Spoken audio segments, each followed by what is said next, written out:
अस्सलाम वालेकुम, मेरा नाम प्रोफेसर डॉक्टर औरंगजेब है। आज जिस मौजूद पे मैं बात करना चाह रहा हूँ, क्योंकि जितने भी पेशेंट्स मेरे पास आते हैं मोतिये के, उनके कुछ सवालात और कुछ कंसर्न होते हैं। ज़्यादातर सवालात उनका लेंस के बारे में होता है कि कौन सा लेंस अच्छा है। सारे लेंस अच्छे हैं।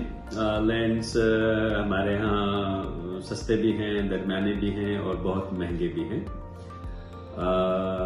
करीब के लिए की नज़र करेक्ट करने के लिए भी लेंसेज अवेलेबल हैं, लेकिन उनका इतना ज़्यादा रिजल्ट्स कोई कॉन्स्टेंटली अच्छा नहीं है। तो मरीज पे वेरी करता है कि किसको करीब और दूर की करेक्ट होनी चाहिए या किसकी दूर की नज़र करनी चाहिए बेहतर। ज़्यादातर मरीजों को दूर की नज़र बेहतर की जाती है और करीब का चश्मा दे दिया जाता है।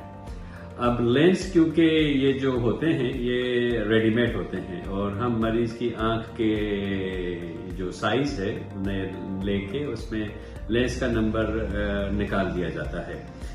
अब कुछ लोगों का परफेक्टली लेंस होता है साइज, तो उनको परफेक्ट लेंस मिल जाता है। कुछ लेंस में हमें अल्टरेशन करनी पड़ती है कि अवेलेबिलिटी हो या उनकी आंख के हिसाब से या उनकी नज़र की रिक्वायरमेंट के हिसाब से।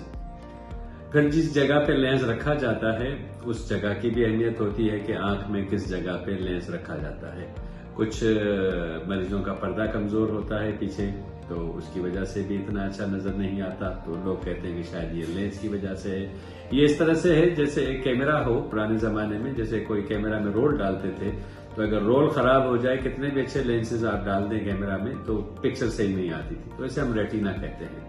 तो एज की वजह से रेटिना या शुगर की वजह से रेटिना भी खराब हो जाता है, तो उसमें नजर थोड़ी सी कम रह जाती है और ज्यादातर मरीज समझते हैं कि ये शायद लेंस की क्वालिटी सही नहीं है, उसकी वजह से नजर नहीं आ रहा। तो लेंस कुछ जो अवेलेबल हैं आजकल, उसमें से कुछ लेंस हैं जो येलो कलर के हैं, जो क्लेम है कि जी ये जो रोशनी जो आंख के लिए खतरनाक होती है उसको रोक देते हैं। और कुछ हमारे पास व्हाइट लेंसेज हैं जो ट्रेडिशनल लेंसेज हैं।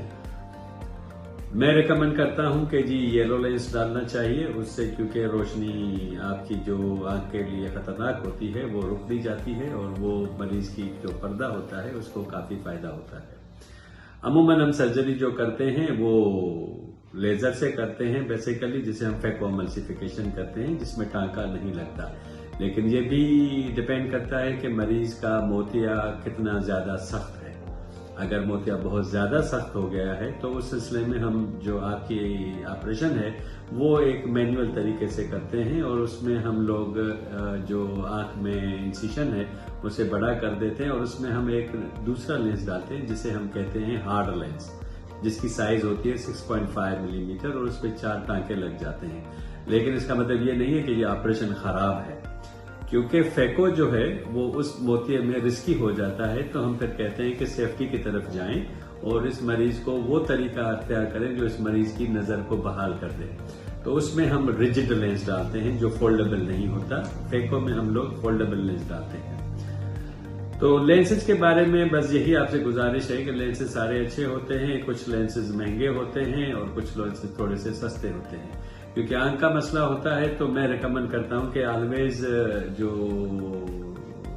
रेपुटेबल लेंसेज हो वो डाल दिए जाएं, जिसकी कोई एक ट्रैक रिकॉर्ड हो, जिसकी कोई ब्रांड हो और जिसकी कोई यहाँ पे अवेलेबिलिटी आसानी के साथ हो जाए, जिसकी यहाँ पे फ्रेंचाइजर मौजूद हो।